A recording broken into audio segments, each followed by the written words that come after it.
Good morning, I'm Neva Manu, and this is your morning news fix for Monday, 10th of March.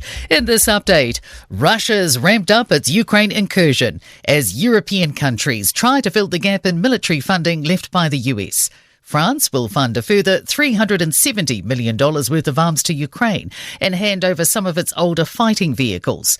But Hannah Celeste of the Centre for European Policy Analysis told the BBC there are certain types of ammunition only the US can provide, and it's also controlling a lot of the military intelligence. Not all of these can be supplemented by the European providers, or at least not so quickly. Like Starlink, for example. We have several competitors in Europe, but they don't have the same coverage. Staying overseas, Israel says it's cutting off its electricity supply to Gaza, days after cutting all supplies of goods.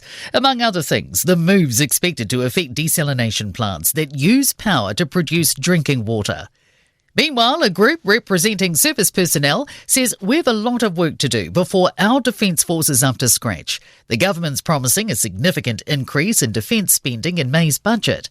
Mission Homefront says we need to be spending $400 million a year more on pay and benefits like super and medical insurance. Its director, former Lieutenant Colonel Hayden Ricketts, says we're far behind our Five Eyes allies. Things like superannuation, retraining, education provisions after you leave the military. We don't have anything like that, and we're very much the poor cousin.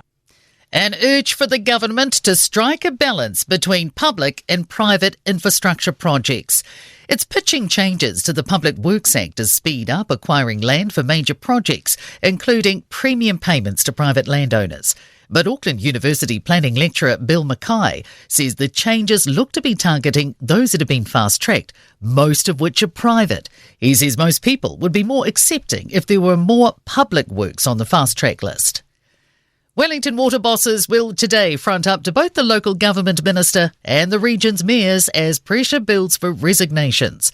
Ethan Manera has the details. The capital's water provider faces the fallout from investigations finding a lack of competition in contract procurement meant it was overpaying ratepayer funds, potentially by millions. Local Government Minister Simon Watts called Wellington Water in for a please explain and will meet with them today. Chairman Nick Leggett will also appear before a committee of the region's frustrated mayors, some of whom have expressed no confidence in him and have raised questions over how he's managing a conflict of interest. Grocery supply costs are rising at the slowest pace in 3 years. Latest Infometrics foodstuffs data shows supplier costs increased 1.8% in the year to February. Dairy products, chocolate, coffee and chilled food prices are rising more sharply. But Infometrics Chief Executive Brad Olson says some products, particularly produce, are becoming cheaper to supply. In sport, India have chased 252 to beat New Zealand by 4 wickets with an over to spare in the Champions Trophy cricket final at Dubai.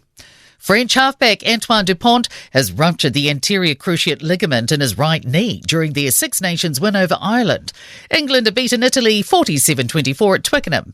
And Melbourne have maintained their 22-season round 1 winning record under coach Craig Bellamy with a 56-18 defeat of Parramatta to open the NRL League season. I'm Neva Manu, and that's your latest news fix. We'll be back with the next update at midday from the Newstalk ZB newsroom.